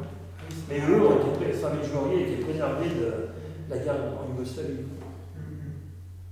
Voilà. Mais oui, elle invite vraiment à la prière, ça c'est le fondement. Et elle dit bien, enfin, si vous saviez combien je vous aime, vous en pleureriez d'amour. C'est chaque fois, les chers enfants, enfin, c'est ça qui est assez impressionnant. Enfin, c'est une mère qui... Et puis il y a toute cette préparation, enfin, je vous ai dit, enfin, au Vatican, enfin, et ainsi de suite, enfin, ce fameux Chego, là, qui avant même en 1932, 33, même avant, dans les années 30-40, qui a commencé déjà lui à voir des choses. Enfin, un jour, Marie viendra derrière à la maison, enfin, dans la colline. Quoi. Donc il y a toute une préparation qui est faite. Quoi. Après, comment dire, n'importe quelle apparition mariale, on n'est pas censé, on peut ne pas y croire et on est toujours catholique, alors que ne pas croire que Christ est réellement et définitivement et en permanence présent dans le pain et le vin qui sont devenus son corps et son sang, ça c'est une autre paire de manches. Mais on voit vraiment des choses. Et puis il y a, comment dire, là où est Dieu, là est le démon, et enfin, il y a des possédés à Medjugorje. Quand il y avait des apparitions extérieures, parfois on n'avait pas besoin de. Enfin, on savait que Marie était là, parce qu'on entendait. Et ça durait durant longtemps l'apparition. Après, il y a tout le piège, et on le voit à Lourdes et ainsi de suite, où enfin, le risque, et pourtant ils ne cherchent absolument pas, enfin, c'est pas leur but, ils sont enfin, vous les croisez dans la rue, vous ne savez pas que c'est des voyants. Enfin, qu'ils ont cette grâce de voir Marie, mais il y a parfois ce risque d'annulation, enfin, quand il y avait des apparitions le 2 sur la colline de la Croix-Bleue qui est au pied du Pot de Bordeaux, Plichka, quand elle arrivait, elle était entourée par les jeunes du Sénat, parce qu'autrement c'était compliqué pour se frayer un chemin, après ils mettaient des barrières et tout le monde était là, merci, merci, et chaque fois elle leur disait un peu comme Bernadette, c'est le ciel, c'est pour moi. Enfin. C'est ce qui se passait du temps du Christ aussi. C'est là où la Vierge Marie, elle nous conduit à Dieu, enfin, c'est la même chose. Tout ce qu'il vous dira, faites-le, elle le dit, hein, lorsqu'il y a des messes, allez à la messe, si c'est à l'heure de l'apparition, elle est à la messe plutôt que de nous voir. Puisque de toute façon, elle la retrouve à la messe, puisqu'elle est au pied de l'autel comme il est au Père Épi. Il n'y a pas de problème. Enfin voilà, c'est. Un autre Dieu. Ouais. Mais ça fait 41 ans que Marie apparaît tous les jours. Quoi. Et donc les personnes, tout le monde la voit ou il n'y a que les voyants? Que les voyants. Bon, j'ai assisté plusieurs fois à la dernière apparition à laquelle j'ai assisté, j'étais à 2 mètres de la Vierge, j'étais à côté de la voyante. Alors, l'histoire du vêtement, j'ai pas bien compris que les gens ont vu le vêtement. La Vierge Marie a autorisé, a proposé si certains veulent le toucher. Enfin, ils ont touché le bras de la Vierge Marie et le vêtement est devenu sale. Ah oui, donc ils l'ont vu. Ils ont touché. C'est les voyants qui ont guidé. Ah, c'est les voyants qui ont vu que c'était ça. Ah bah oui, évidemment. D'accord. Il y a des signes qui sont donnés et elle est apparue dans différentes maisons. Enfin. Ou par exemple, au moment où sous le régime communiste, elle est apparue dans le clocher, enfin, elle est apparue à la cure, elle est apparue dans une sacristie. Enfin, à un moment donné, pour éviter qu'ils aient l'apparition, on les a tous embarqués dans une voiture et en disant le plus loin possible. Quoi. Et à un moment donné, ils ont eu la bonne idée ils ont demandé s'ils pouvaient faire une pause et eux, les gens n'ont pas, enfin, leurs fameux conducteurs, leurs babysitters, entre guillemets, n'ont pas réalisé ce qui allait se passer et ils se sont éloignés un peu, ils pensaient que c'était parce qu'ils avaient besoin de satisfaire un besoin, et là ils se sont retrouvés, quand ils sont rapprochés d'eux, ils étaient les 6 à genoux et la Vierge était là. Mais il y a eu un avion de chasse qui a tiré sur la Vierge, il me semble, au début. Non. J'ai entendu ça. Après il y a des signes un peu, là le responsable du groupe, chez nous, là, des 3 blancheurs, il disait qu'une année il avait emmené une punk, à peu près le look d'une punk. Ce qu'elle peut penser, voilà. Donc elle était à la Medjugorje parce que c'était pendant la guerre, donc ce qu'elle attendait, c'est d'entendre des balles siffler, enfin c'est un peu de rythme, enfin, ça se fait, voilà. Et donc elle va à Medjugorje avec eux, et à un moment donné, ils vont rencontrer Ivan. C'est Ivan. Et le problème, c'est que Ivan, il parle italien ou croate. Et donc il n'y avait pas de traducteur. Et Ivan va désigner cette fille, cette peintre, comme traductrice alors qu'elle ne piquait pas un mot d'italien. Et elle va être capable de traduire pendant toute l'intervention. Et donc après, cette fille, ce qu'elle souhaitait, c'était de pouvoir discuter un peu plus, échanger avec Ivan, manque de peau. Vous allez dire que je fais un procès aux Italiens ce soir, mais c'est une réalité. Enfin, voilà, ils se sont accaparés Ivan parce que là, c'était leur tour, donc il est parti dans une autre pièce pour pouvoir faire son témoignage. Donc elle regrettait un peu le truc. Et le jour, la veille du départ, le chef de groupe leur dit voilà, ils étaient venus en bus ce coup-là, on aura la joie d'avoir un passager supplémentaire. Et le passager supplémentaire, c'était Ivan. Donc il va se mettre au fond du bus, ils vont discuter tous les deux, et pareil, après il va y avoir la traversée de l'Adriatique, et Ivan va les quitter à Ravenne, et cette fille, depuis ce moment-là, elle est religieuse en Amérique latine. Il y a pas mal de choses comme ça, de miracles, le CGMI, machin, des conversions. Il y a une guérison. Est-ce que c'est celui-là? Des guérisons aussi. C'est le. Avec la Vierge Marie, le contraire. C'est le neveu du pape Pie XI qui était paralysé, était dans un fauteuil roulant et Medjugorje était guéri. Le neveu du pape Pie XI. C'est intéressant. Un cousin. Parce que le pape, normalement, il n'a pas un pouvoir de guérison. Non, mais il était allé à Medjugorje, le cousin du pape Pie XI, c'est le fameux qui a vu la colline du pont de Bordeaux. Et il disait en plaisantant que maintenant, au lieu de dire que ça roule, il veut dire que ça va. Voilà. Après, l'idéal, c'est d'aller sur place. Oui, c'est ça. Peut-être commencer par regarder le message de hier. Après, ça, de toute façon, tous les 25, on les reçoit. Quoi. Puis après, vous avez un site de la paroisse où c'est assez bien fait, c'est bien organisé, où on peut suivre les messes tous les jours. Il y a les traductions en français, et puis les homélies, ça pulse. Et après, oui, il y a le message qui est transmis. Puis après, les gros événements, c'est le 25, la fête de la Croix Glorieuse, et puis le 31 juillet, où il y a le Festival des Jeunes, et là, il y a des milliers de jeunes qui viennent.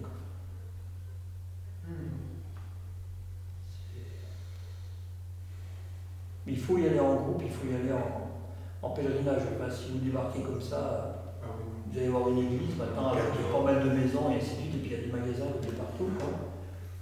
Mais si on ne sait pas ce qui s'est passé, où est la colline, c'est bien, de toute façon, de partout, ça vaut la peine de commencer par y aller en groupe et ensuite de pouvoir y retourner seul. Mais bon. Surtout, vu que c'est le combat là-bas, quand on y va, autant être accompagné par un groupe, c'est mieux. Ah, c'est sûr que ça travaille, on voit des choses. Olivier, tu peux nous partager ton expérience? J'ai été converti avec le Medjugorje en 2004. Et bon, c'est tout ce que vous avez raconté, hein, c'est-à-dire que invité par la Vierge Marie, parce que dans le sens où c'est une amie qui m'a donné un petit livret avec des messages de la Vierge Marie. Ma maman était décédée 4 ans auparavant, donc ma conversion est passée par la Mère du Ciel. Et alors on est arrivé là-bas, alors c'était un peu le combat pour se décider à y aller. Céline, qui est ma femme maintenant, à l'époque elle ne voulait pas du tout y aller, et finalement elle est venue. Et 4 heures de bus entre l'aéroport et le machin, à faire que des chapelets, le rosaire. Alors quand on ne prie pas et qu'on n'a pas l'habitude, déjà on se demande ce qui se passe, c'est un peu difficile, alors l'autre il en profite. Et pendant 3 jours ça a été le combat, de l'impatience, de l'irritabilité, qu'est-ce que je fais là, de la colère, et puis de toute façon, non c'est pas vrai, il n'y a pas de Marie, il n'y a pas de Dieu, moi j'avais été baptisé, mais j'avais même pas fait ma première communion à l'époque, donc j'étais un peu loin de tout ça. Et puis le 3e jour, adoration le soir, et dans mon cœur c'était le combat. Et à un moment donné, j'ai fait bon, je lâche les armes, c'est ce que vous disiez. Il faut lâcher les armes, il faut arrêter de penser, faut lâcher la tête. Et je me suis dit dans mon cœur, c'était même pas Dieu, c'était vraiment Marie, quoi. Tout est passé par Marie. Marie, je sais pas, je sais plus. Je baisse les armes. Je veux bien croire que tu existes, que tu es là. De toute façon, tous tes messages que j'ai pu lire m'ont chamboulé le cœur à l'époque. Avant même de partir là-bas, c'était une résonance d'amour. Et puis j'ai lâché prise. Et j'ai des problèmes de sommeil depuis que je suis tout bébé. Une nuit complète sans réveil, je ne connais pas. Et j'ai expérimenté là-bas ce qu'était une nuit sans réveil. Et là, il s'est passé quelque chose de vraiment bizarre avec une sorte, je ne sais pas si c'était de l'ordre du songe, mais c'était quelque chose de très profond qui m'a un peu retourné brassé toute la matinée, dans le sens où j'étais pas, non pas en paix, mais c'est pas que j'étais pas en paix, mais c'était tellement profond que c'était déstabilisant. Et ce troisième jour-là, du coup, c'est là où on s'est confessé. La confession aussi, c'était quelque chose. Alors, c'était tout en douceur. J'avais la chance d'avoir un prêtre très doux, comparé à Céline qui allait tomber sur un prêtre, sa confession, c'était très dur. Donc, bon, on n'est pas tous reçus de la même manière. Enfin, en tout cas, Dieu, il sait nous prendre par nos forces et nos faiblesses. Donc, bon, voilà. Et c'était un peu dur parce qu'à l'époque, on était en couple et le prêtre, à la fin de la confession, m'a dit je ne peux pas vous donner l'absolution si vous ne faites pas le choix de suivre Jésus et donc de vivre un temps de fiançailles, et si c'est votre femme. Et je ne comprenais pas et pourquoi à l'époque. Et j'ai fait cet acte de foi et d'abandon, et tout s'est éclairé après. C'est-à-dire, je pense qu'on a reçu le don de la foi, tout s'est éclairé, c'est-à-dire qu'après, en 4 jours, c'était inscrit dans mon cœur que c'était normal d'être marié avant de pouvoir avoir des unions. Bien sûr. Enfin, voilà. Bon, je suis toujours en chemin, je vous rassure. Je suis un chrétien parfait. Et ça, quand on va dans un endroit comme ça, on reçoit des grandes grâces, mais l'autre nous accompagne aussi, et c'est comme on a vu, il y a le décollage et l'atterrissage. Et des fois, l'atterrissage, il faut qu'on se méfie parce que on peut être un peu dans une attitude de suffisance en disant ça y est, c'est bon, c'est acquis, t'es devenu Mister Univers, quoi, entre guillemets. Et quand on arrive, il y en a un qui nous rappelle que sans but, il n'y a rien. Tu nous gardes en humilité. L'autre, il nous fait tomber. On avait d'ailleurs une personne avec nous dans le groupe qui était un peu borderline psychiatrique. On ne savait pas trop si c'était des liens du gars d'en dessous ou si c'était psychiatrique. Mais alors, elle a été sur moi pendant les 7 jours. À toujours être sur moi, à essayer de me mettre la main au texte quand je passais. Et il y a un soir, on m'avait donné une prière à Saint-Michel-Archange. Saint-Michel-Archange, de votre lumière éclairez-nous, Saint-Michel-Archange, de vos ailes protégez-nous, Saint-Michel-Archange, de votre épée défendez-nous. Et un soir, avant d'aller se coucher, j'étais avec Céline, on allait se quitter, partir dans notre chambre, et elle s'est retrouvée là avec nous, elle s'est retrouvée dans le couloir avec elle. Et avec quelque chose de sombre et de pas agréable du tout, et elle est tout de suite venue sur moi, et elle a mis sa main sur moi comme ça, et elle ne voulait pas nous lâcher, et j'ai commencé à faire cette prière. Saint-Michel-Archange, de votre lumière, éclairez-nous. Et elle a enlevé sa main. Saint-Michel-Archange, de vous être protégez-nous. Elle a fait un pas en retrait. Saint-Michel-Archange, de votre épée, défendez-nous. Elle a dit, je vais me coucher. Et là, je me suis vraiment dit, bon, c'est peut-être pas que psychiatrique, ou en tout cas, il y a une belle porte ouverte, mais Dieu est bon. Nous ne laisse pas en folle. Peut-être qu'il y a beaucoup de choses comme ça. Psychiatriques qui sont. C'est ça. Tout à fait. Le piège aujourd'hui, c'est. Comment dire. La difficulté qu'on peut avoir aussi, des fois en tant que baptisé, c'est qu'on a la tentation, des fois, de faire par soi-même. Et on nous dit que la communion des saints, c'est pas simplement un mot, mais c'est une réalité qui est efficace et vivante. Et au lot, on en a bien l'explication, on en a l'illustration. Avec les anges qui étaient avec Benoît, le Christ qui apparaît, Saint Joseph qui apparaît, et voilà. La Vierge Marie, évidemment. On a du monde avec nous, qui nous accompagne. Et parfois, on a un peu du mal à compter sur eux. Oui, Le péché originel, c'est moi tout seul. Enfin, c'est clair. C'est que tu dégages et puis le reste, c'est je peux faire tout seul. Non, non. Sans moi, vous ne pouvez pas faire. Et oui, quand on va là-bas, on se dit, mais. Enfin bon, après, il y a des zones qui sont un peu plus. Comment dire, où il y a de la végétation et ainsi de suite, mais enfin, quand on est Medjugorje, enfin, quand vous allez dans les collines, et quand je vous disais tout à l'heure qu'il passait, enfin, il montait enfin, il passait au-dessus des épines et ainsi de suite, à des vitesses assez impressionnantes, on a l'impression qu'il passait au-dessus, on voit, il y a des cailloux, il faut voir ce que c'est. Les buissons, c'est pareil. C'est impressionnant. Voilà. C'est un joli lieu, une belle grâce en effet, un beau fruit. Oui, on revient pas loin. On y est arrivé. Quoi. Après, il faut laisser les choses se faire. Enfin, je me souviens parce que je confesse en français et en italien,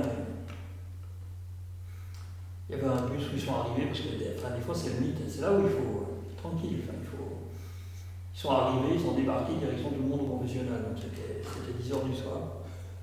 Donc il y a les uns et les autres. Puis, il y en a un qui commence à me dire on a mis un, il ne croit pas en Dieu, mais il va venir se confesser. Enfin, non, pas comme ça que ça marche. Non.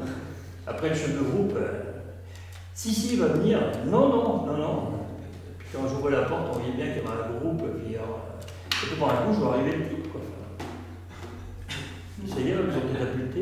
Je dis écoutez, peut-être que vous viendrez vous confesser, que vous ferez l'expérience de la miséricorde de Dieu, mais pour le moment, vivez les choses et puis on verra après.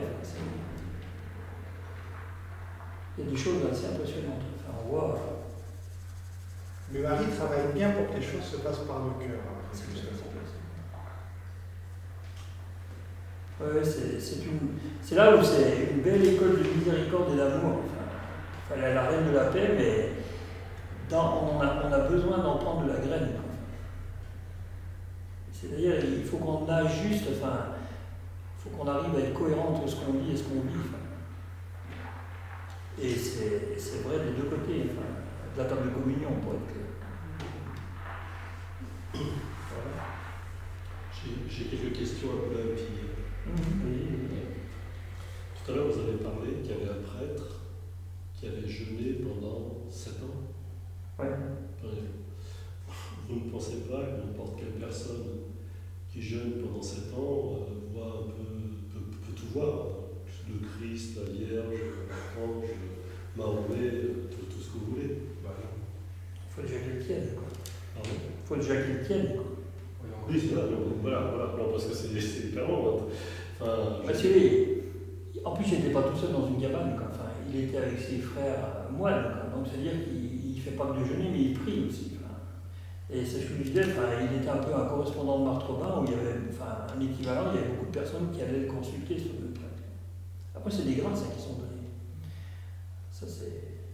Parce que c'est très dur de jeûner, ne serait-ce que déjà une semaine, par exemple, c'est déjà très dur. Oui, mais ça ne te rend pas bête, ça ne te rend pas moins lucide. C'est là où. Je sais jamais. Le jeûne, ça a vraiment des lucidités, ça pourrait être assez moins lucide. Là, je me parle depuis 10 ans.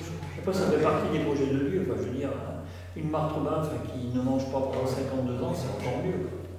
Elle n'a pas jeûné, elle mangeait rien. Alors, voilà. Et Lisa, en plus, elle ne buvait pas. Oui. Ah oui, ni bu, ni mange, ni dormir. Ouais. Total. Alors, l'autre question, aussi peut-être plus, c'est à quoi ça sert de jeûner? Alors, moi, je comprends. Mais en fait, il faut dire que normalement, on meurt. Je pense qu'on ne doit pas survivre très longtemps si on ne mange pas. Logiquement. C'est surtout si on ne boit pas. Ouais, Ça commence à se dégrader encore plus. Ouais. Mais même l'Eucharistie, c'est pas suffisant. Le jeûne, c'est pour revenir à l'essentiel. Parce qu'on est un monde blasé. Et les Français, on est champions, on est champions de critiquer. Il nous manque ci, il nous manque ça, et on a encore besoin de ça. C'est les Hébreux dans le désert. C'est manquait-il de tombeau en Égypte que tu nous as portés dans ce désert. C'est-à-dire qu'ils n'ont toujours pas fait le deuil de leur situation d'esclave. Et le jeûne, c'est ça. C'est revenir à l'essentiel, c'est d'apprécier à nouveau les choses. Le but, il est là, sinon ça ne sert à rien. Mais dans l'église, enfin, là, vous avez, oui, il y a ce fameux gars, enfin ce prêtre là, qui a jeûné pendant 7 ans, mais quand les secrets seront transmis, ils auront aussi une semaine de jeûne. Enfin. Les Chartreux, quand ils élisent le supérieur général, c'est jeûne de prière. Mais les premiers chrétiens, Pierre, Paul, Barnabé, dès qu'ils devaient prendre une décision importante, ils jeûnaient. C'est écrit dans les Actes des Apôtres à chaque fois. Le critère du jeûne, c'est pas l'exploit. Non, C'est la soumission à Dieu. C'est la confiance. Oui, c'est ça. Mais c'est un combat. Parce que si vous voulez, si vous dites, demain matin, vous vous levez, j'ai rien à faire, à midi, je ne mange pas. Tranquille. Vous venez ici et le Père Thibault vous dit, on va organiser un jeûne aujourd'hui. Et bien là, vous êtes tranquille que le frigo et puis la cuisinière, et ils vont être là, les placards vont être à côté de vous en permanence. Je confirme. Parce que moi, ça m'arrive que je vais de temps en temps, plutôt par le côté plus médical, si vous voulez. J'arrive à comprendre ça. Mais c'est de temps en temps. Et déjà à la fin, j'ai déjà. Après, c'est vraiment, il faut toujours replacer ça dans une dimension famille, une relation à Dieu et dans j'apprécie les choses. Enfin. Dieu ne nous demande pas de nous fakir. Enfin. C'est comme dans la série, sans doute, il dit ça fait 2 mois qu'il n'a pas mangé, il a mangé un raisin, un autre est en fraise. Il mange au moins 200 billets par jour.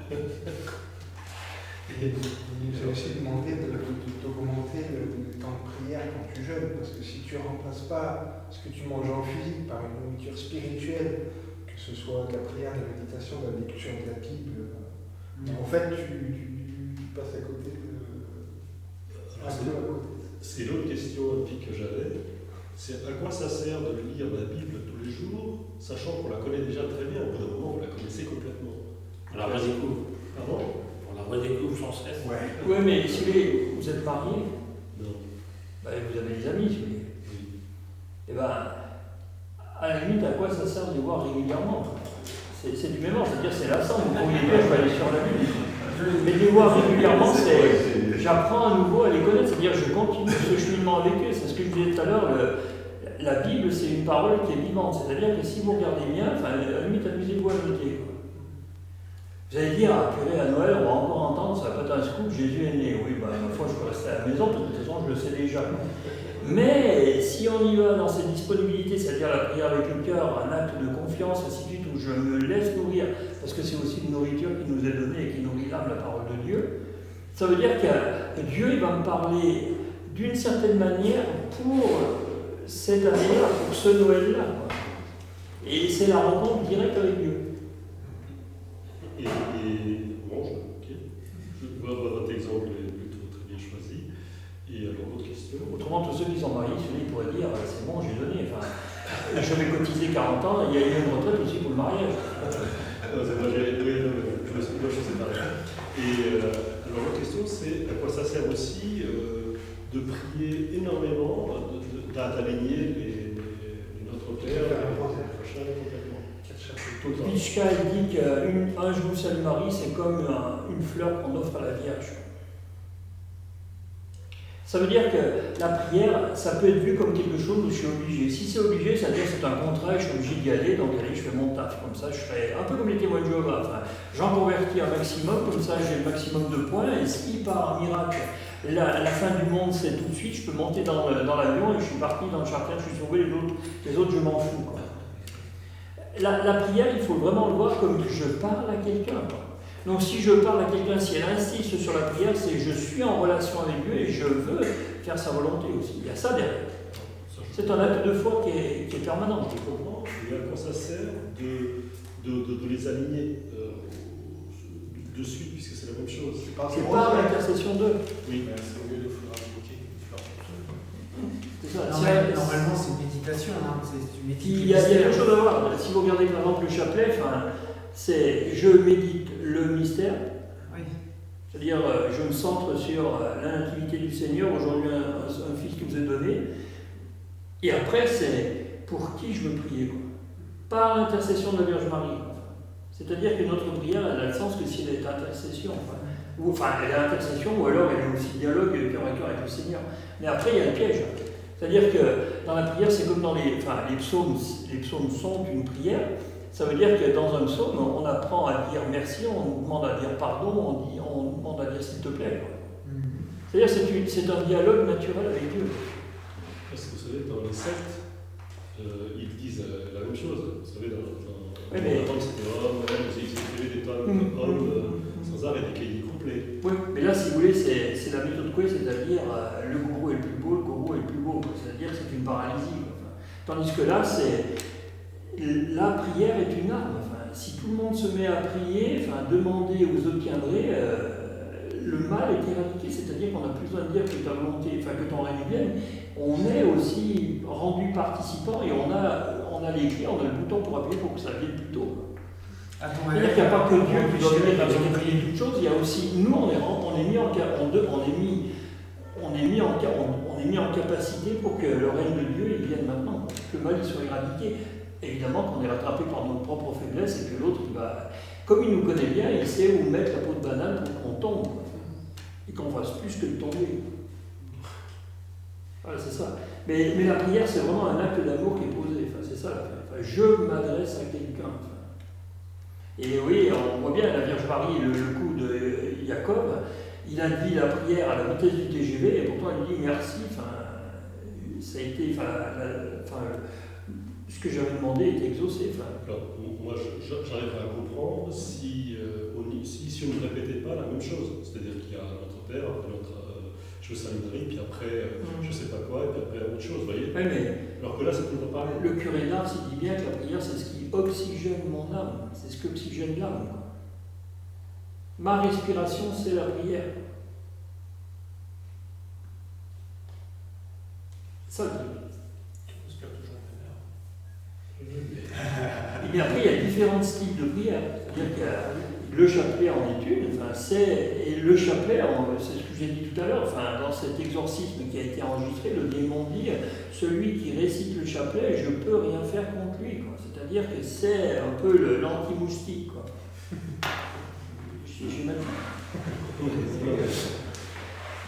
Mais il y a plusieurs sortes de prières, effectivement. Mais il faut quand même savoir qu'avant le péché originel, Adam et Ève n'avaient pas besoin de prier.